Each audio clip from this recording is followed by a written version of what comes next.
It's more or less second nature by now. Of course. To give you the full picture, I'd have to start with the substance from which angels were formed. Never mind. Paimon's right. Showing off my knowledge would be much more satisfying in person. By the way, you did receive the gifts from the Hexen Circle, yes? I'm not trying to claim credit or anything, but my pride demands that I at least mention it. They're quite similar to the protective talisman that Alice gave Dory, but with some very special enhancements. Oh! So that's what kept our friends safe when Dotori trapped them. Indeed. We went to great lengths to make sure they were invisible to his eyes. I'm so happy they came in handy. Still, not fishing for gratitude, by the way. I just want you to be aware that sometimes your friends may be protecting you in ways you cannot perceive. Anyway, I'll contact you if anything else crops up. If not, you know what they say, no news is good news. Oh, my angelic instincts are tingling. They say you should head to the docks next. Your friends are about to board their ship home.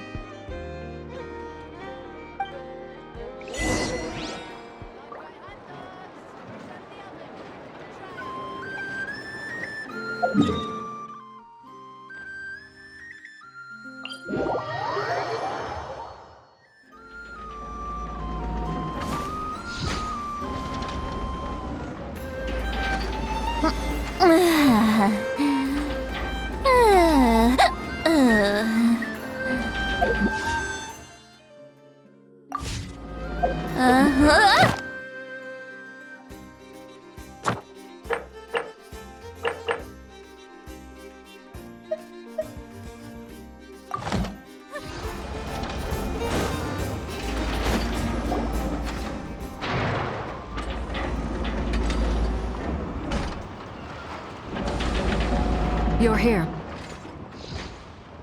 You're here too, Hat Guy! Are you heading back together? No. I'm bound for Sumeru, and she for Fontaine. We just happened to cross paths at the harbor. Everything seems fine. Sandrone may have an abominable temper, but she's always been very responsible with important calculations, and things entrusted to her by valued friends. You always speak as if you know us inside out, Mr. Hat Guy. Maybe I'm just a good judge of character. I certainly hope that's all there is to it. Regardless, you have been a significant help in this matter. For that, you have my gratitude. I didn't do anything special. Sandrone's the one who completed a seemingly impossible formula and turned the tide of the entire battle, even giving her life in the process. She's the one we should be thanking. Even we were unaware that Sandrone had hidden the real formula inside Polonia's body. She managed to fool Dottore into thinking the formula was running in her system by installing an identical-looking decoy within her. She probably realized that she didn't have the strength to stop Dottore. But this way, she could at least get him to lower his guard. She always worked like that. Always had a backup plan.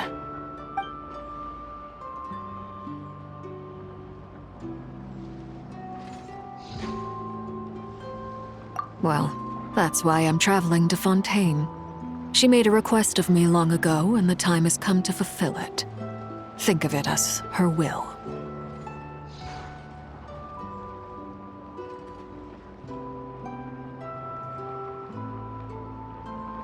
She said that should she ever fail in a mission, she'd like me to deliver her core and Polonia's to the Fontaine Research Institute. She also mentioned that she had made arrangements for people there to set her affairs in order. Some of her personal effects, such as her notes, were left to me. I've decided to take them back to the House of the Hearth, for safekeeping primarily, but also as mementos, I suppose. However, there is one book among them that I'd like to leave in your care.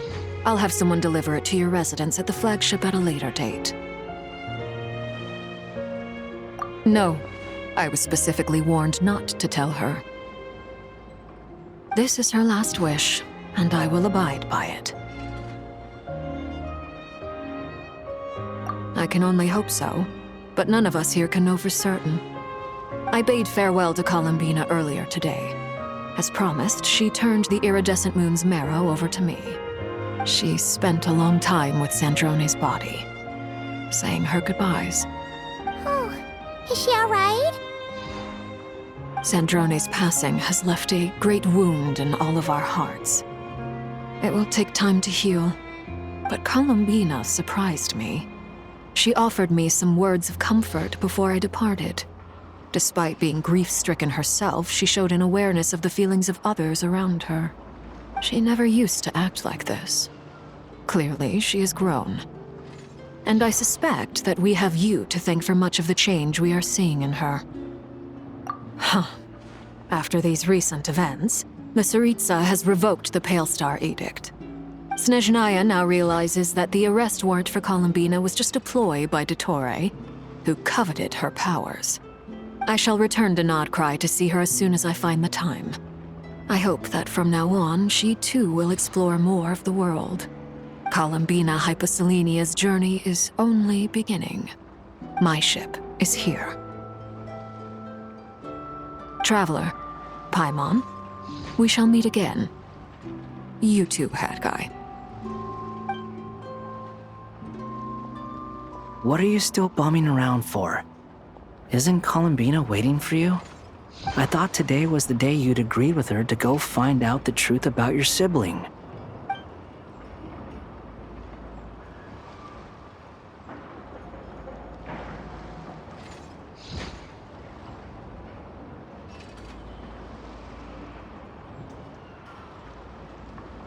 You're afraid you won't like the truth when you see it. Well, this is new. I was starting to think that nothing could scare you. Don't say that! Wouldn't you be if you were in this situation? Fair point. But I'd say I have more experience facing up to unpleasant truths than the Traveler. They say blood's thicker than water. I know how much you need your family back. More than you need any of your friends.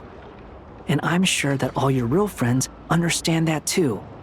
No matter what the truth turns out to be, they will stick by you and support you, whatever decision you make. Finding the truth is important. But more important still is what you choose to do once you've found it.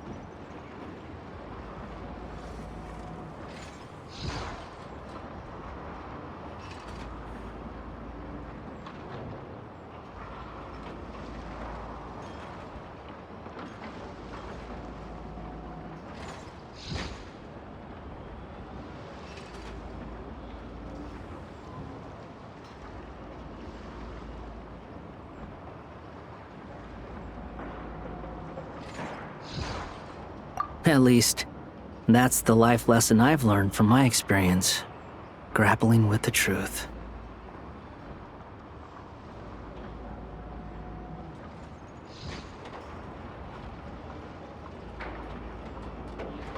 What? Now that Dottore's dead and gone? A little, I guess. But it hasn't solved everything. Maybe I regret not getting to end his life with my own hands. Or maybe it's something else. But for whatever reason, I still feel like I have a chip on my shoulder. Either way, I'm going back to Sumeru. Lesser Lord Kusanali is gonna need help dealing with all the chaos Dottore left in his wake. Not just from this incident, but everything he did in the past too. You should continue with your journey, as you've always done. Who knows? Maybe we'll meet again someplace else. What should we do now? If you want to explore a bit more to steady those nerves, Paimon's game! After all, when Columbina said she knew where your ship was hidden, Paimon promised to give you two some alone time with the truth. It hasn't been all that long since we were last apart, sure, but with Columbina there, Paimon's sure things will be just dandy. Ain't no biggie. Paimon might be all about that food and fun, but She knows how to do right by people. I'm unsure you'd prefer to digest the news about your brother in peace. But, no matter what you see, just know you can share it with Paimon. Of course, as long as it's not super private. If you can't make sense of something, let's give it some thought together. And even if we both can't figure it out, Paimon can at least treat you to a nice meal. Glad to hear it. Feel better now? Alrighty. Next up, time to meet with Columbina.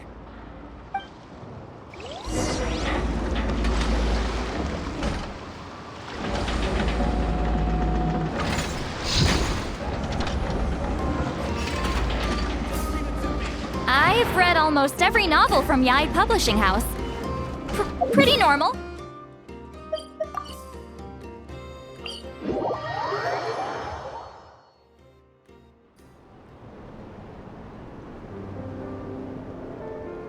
Columbina, we're here! Can't quite believe we're meeting out here. We've gotten used to walking over to Silver Moon Hall whenever we go see you.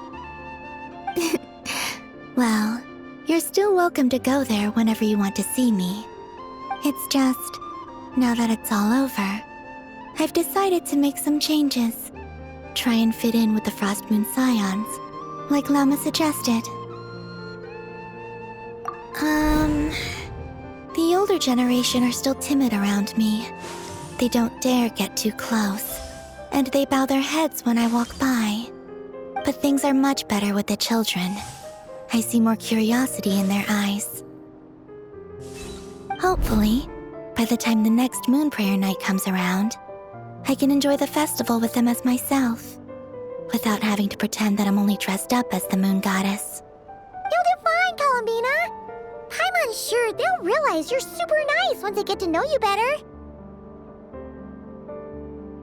You really think so? When we first met, you thought I was a little up in the clouds. We were just starting out then, come on! So Lama told you, huh? I'm only teasing. I know that I have you to thank for pulling me back down to solid ground. It feels good to finally stand firm on the earth where I was born. Oh, that's great!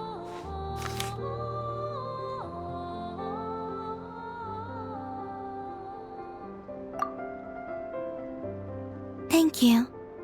I'll make sure not to lose it this time. Well then, are you ready? Ether, what happened to our spaceship back then? Why did you leave? It's time to learn the truth at last. I'm ready as I'll ever be. Good. Then let me open the way for you.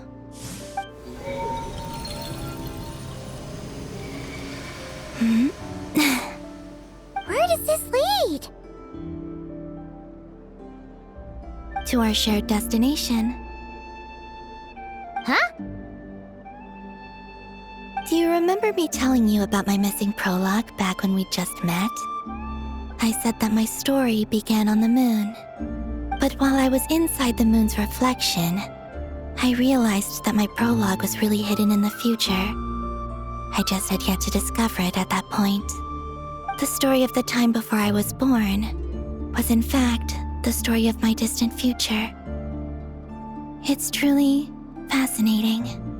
But when I obtained the Trilunar Authority and returned to our present reality, I sensed something I hadn't expected. Your prologue. So you mean... Yes, your spaceship. All this time, it has been hidden on the Frost Moon, which lay beyond the sky. The great ruler of the firmament. The heavenly principles. Wait, them? Why would they do that? I don't know. Perhaps your ship contains something that is incompatible with Tevat. Or something that cannot be known. Oh, did I pick a bad time to say this? I know it must have been hard to work up the courage to do this. Maybe I should have waited until you were on the moon, with no chance to back out. That would've been kinda mean, you know.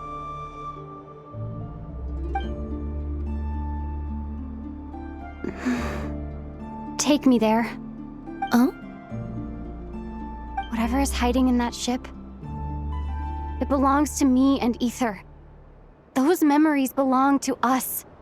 No one else has the right to decide whether I should or shouldn't know about it. Not even the Heavenly Principles.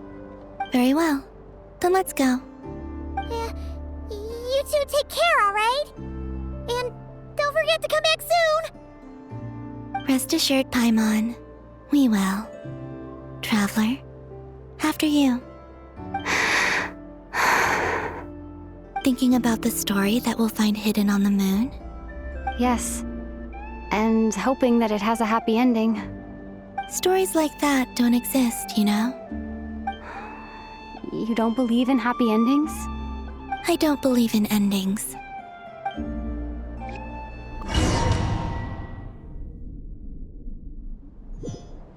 Where am I? This is the pathway I built between Tevat and the Frost Moon. The moon is very far away from us, so it could be a long journey.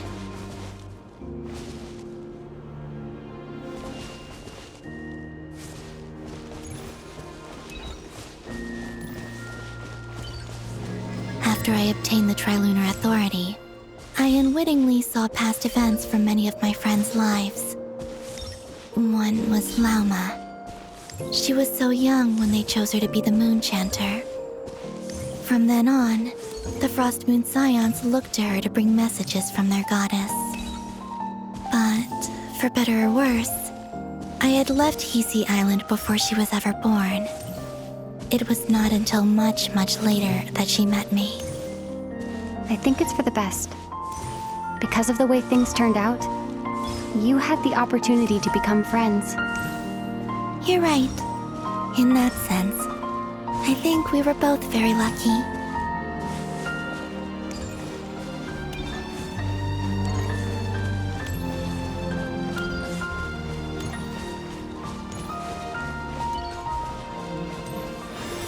Oh, and about that mage, Nicole. I only recently learned that she has lived in Tevat since the time of the Three Moon Sisters. The Moon Goddesses always had a good relationship with the angels. I suppose our friendship continues that tradition.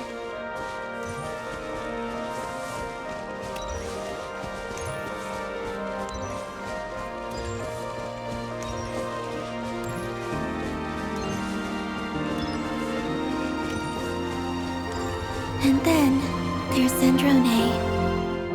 I never knew that much about her, beyond the fact that she was created by someone called the Lord Artificer. She, too, suffered for a long time before joining the Fatui.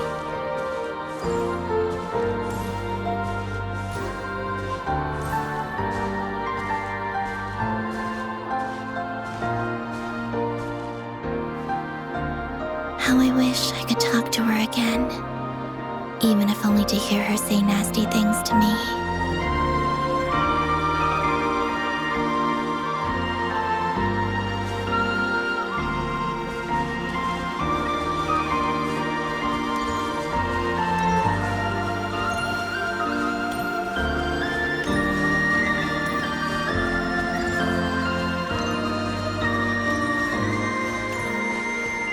Also, I saw your sibling's story.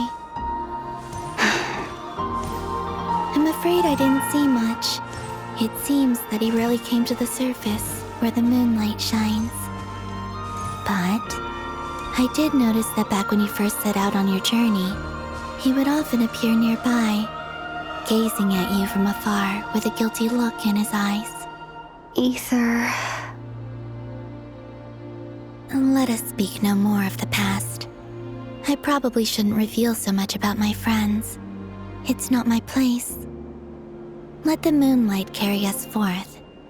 We are very close now.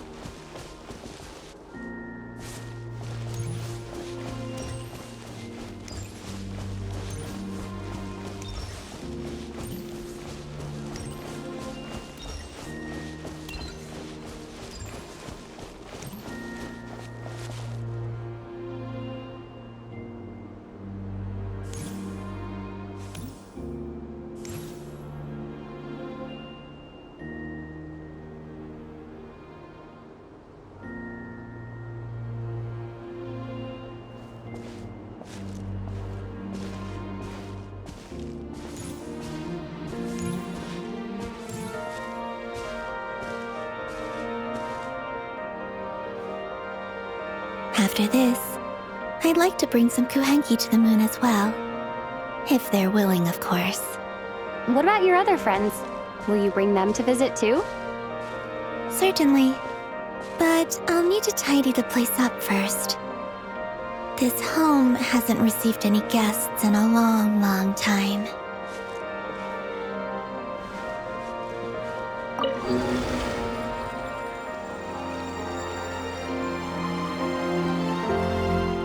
I remember writing something similar with you on Moon Prayer Night. I believe it was called... Dodoko's whirligig. Yes, that was it. You asked me if I was afraid to return to the moon, and I said that I was. The idea that I had gained something precious, only to lose it so quickly. That frightened me. But I'm not afraid anymore. Besides, this time, we're traveling together.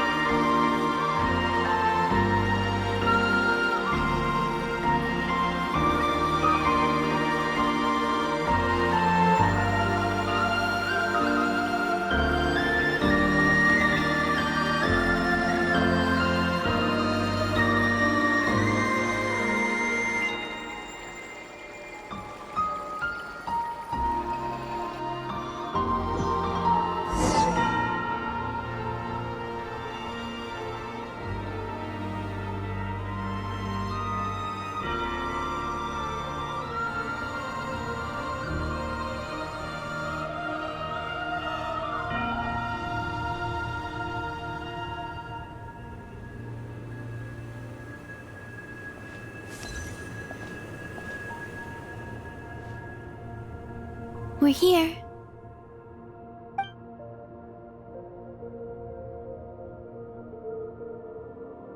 Over there.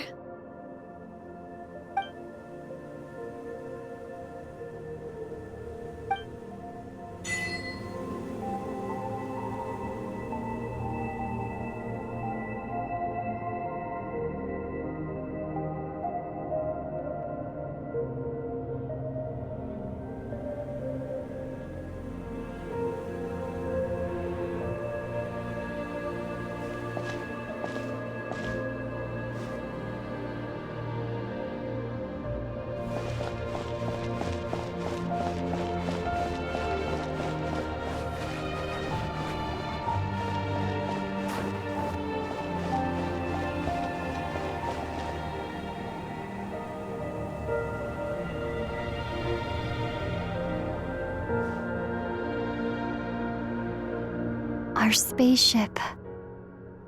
It's huge. I suppose that the moon is the only place one could hide it.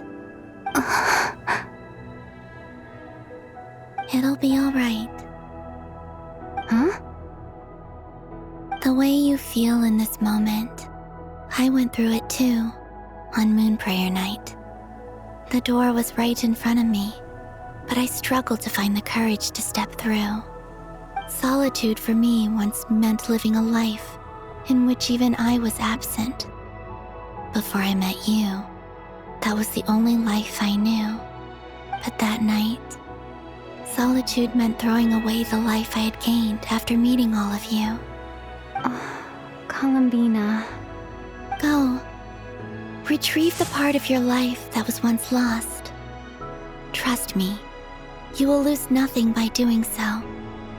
Look, Teyvat is right there. All of our friends are down there, waiting for us. You're right. Thanks, Columbina.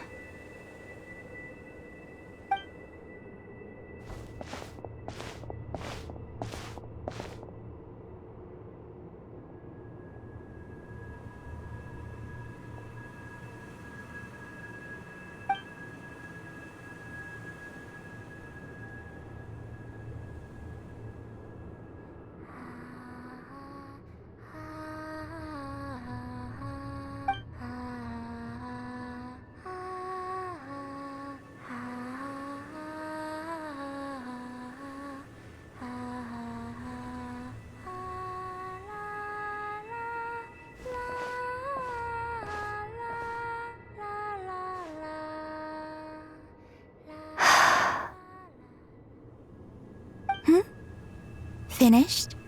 Yeah. Why did you take your eye mask off? Well, since my return, I've decided to take more opportunities to see the world with my own eyes. Besides, I've always wondered how Tevat looks from the moon. And what do you think? It's beautiful. I could spend a whole day here just gazing at it. What about you? What do you think of the truth you found? I haven't looked at another person's expression in a long time, but I think yours is saying it was neither good nor bad. Keep this up, and it won't be long before you give Nefer a run for her money. Oh, I don't think that's going to happen.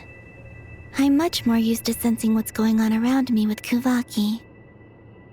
I think I'll save my eyes for seeing special moments I really want to remember. I read the spaceship's flight logs. I always assumed that this was my first time in Tevat. I thought that Ether and I must have been hibernating in space for centuries on end. But the logs show that our spaceship flew over the skies of Tevat once before.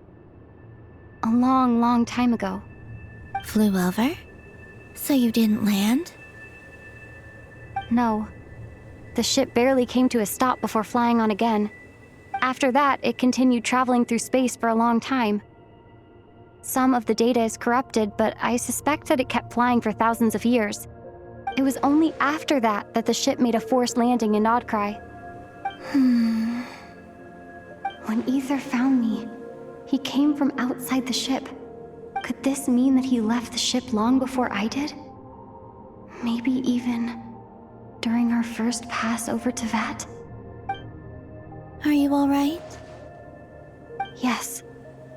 I can feel that the truth is coming together, one small piece at a time. I remember Ether telling me that when he first arrived in Conria, he could not recall the past. So this might be something that even he doesn't know. Here, I made some space for you. Your mind must be racing, and this seems like the perfect place to relax and clear your head. Oh, wait, there's one more thing. What is it? Wait here a moment.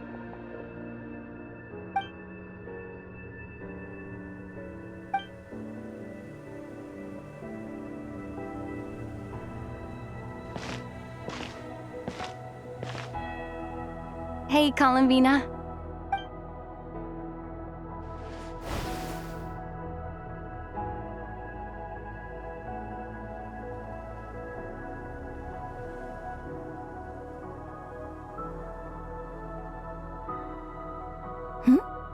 Is that a new outfit? An old one, technically. It's been in a cabinet inside the ship this whole time. It's a matching pair with Ether's. He always liked this set more. Huh. I don't think there's a huge difference. Really? Yes, it's still the same you. You're the same person, no matter what clothes you wear. Only Columbina would make an observation like that. Traveler, do you consider Tevat your home? Home is wherever Ether is. But then, after all the time I've spent here and everything I've been through, yes, I'd say it's my home. Would you change your answer if Tevat changed appearance? I mean, if the truth about Tevat turned out to be different than what you thought. I don't know. But I don't think so. The truth is not what matters most to me about Tevat.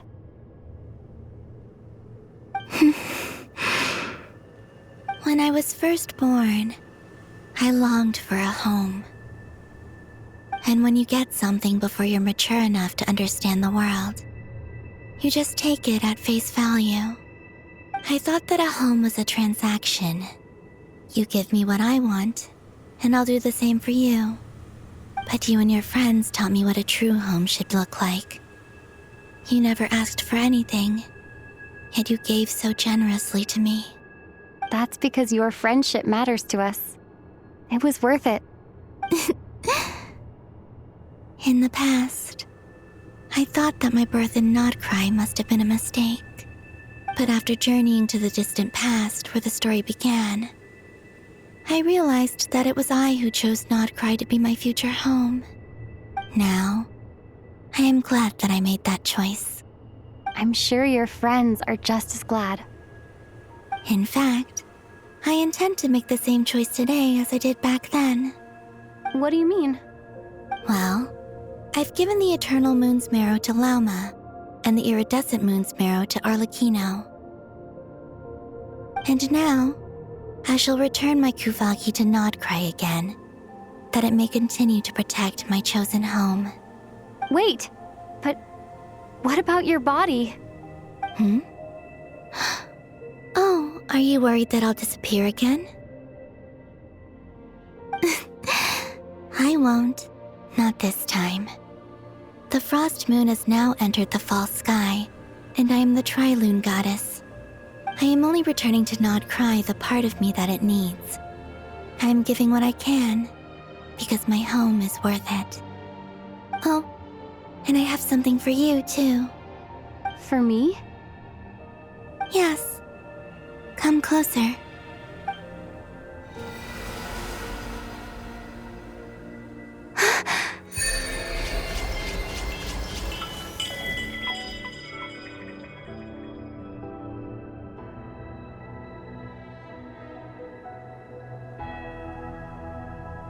What was that? I lifted some of the restrictions this world placed on you.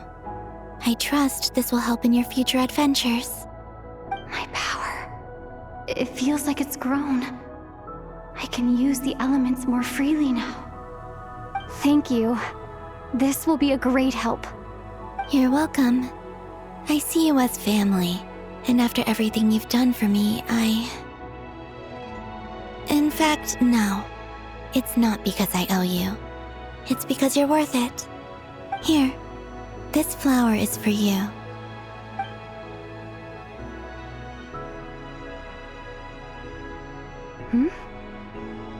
Isn't this a moon prayer blossom? Yes. Don't worry. You will never see these flowers lose their color again. I'm finally discovering the joy of giving. How I wish I'd learned this sooner. Hey, better late than never. What are you thinking about now? Why don't you take a guess? You get one shot. I don't think I'll get it in one guess, but I'm sure it's a happy thought. That's kind of a sneaky answer. I can't say you got it wrong. Down into that, the moon seems so far away. I felt it might always lie beyond my reach. But on the moon, everything feels so close by. The haze that once enshrouded the skies has finally been dispersed. I feel like a traveler on a winter's night, starting a new chapter in my tale by the warmth of a bonfire. I don't have a lot of luggage, but I do have a lot of hope for the future. Well, what's next? Next, to start with, I want to stay here just a little longer. After that, let's return home and continue our journey.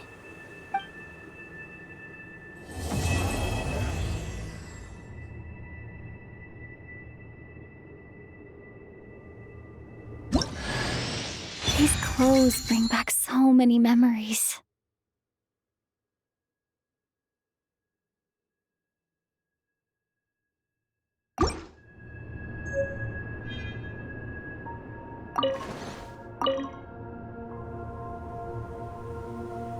The journey goes on, for you and for me. Like I said, this is not the end. I don't believe there has to be an ending.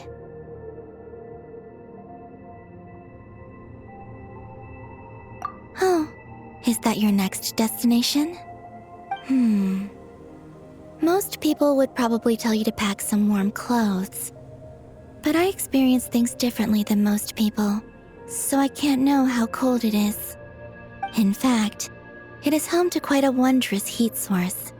I think they call it Kreshnik's torch. Every city in Snezhnaya is built around one of those. I sensed the energy it gave off as I was passing by on a railway train. It felt grand and distant. I also recommend the Korolievsky troupe in Snezhnograd. They give performances quite regularly, and entry was free for harbingers. I like, ice cold and sharp. Crystal clear in some ways, yet profoundly unfathomable in others. Like the thick layer of ice on top of a frozen lake. That's just the impression that Tsaritsa gives me. I was never able to glimpse what truly lies beneath that icy exterior. In fact, I don't think the people of Snezhnaya even know what kind of power their god wields. Maybe that's because the Tsaritsa herself has never acknowledged, nor accepted that power.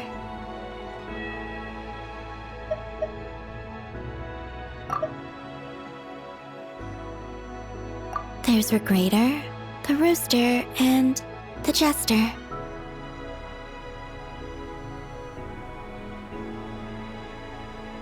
Between them, they control a lot of what happens in Snezhnaya, but I can never wrap my head around how exactly power is split between them.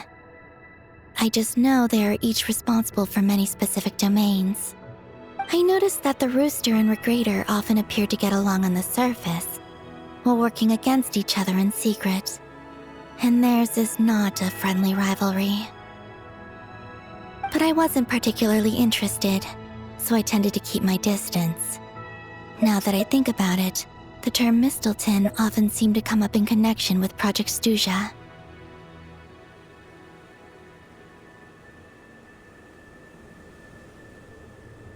Once things settle down in Notcry, I'd like to explore the world beyond Snezhnaya. You've told me so many stories about the other places you've been to, and all the friends you've made there. I'm curious to visit those nations and see them for myself. It would also help me learn more about the journey that has made you into the person you are today.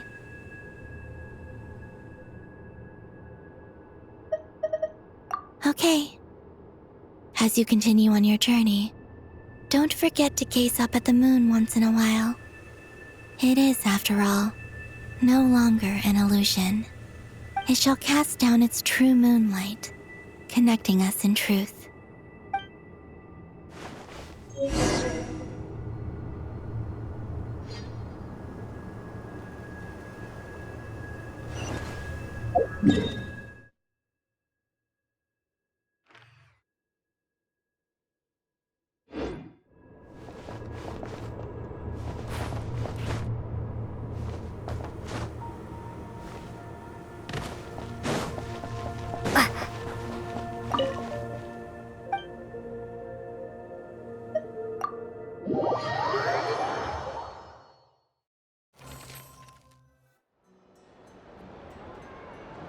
To Jean, Acting Grand Master of the Knights of Favonius.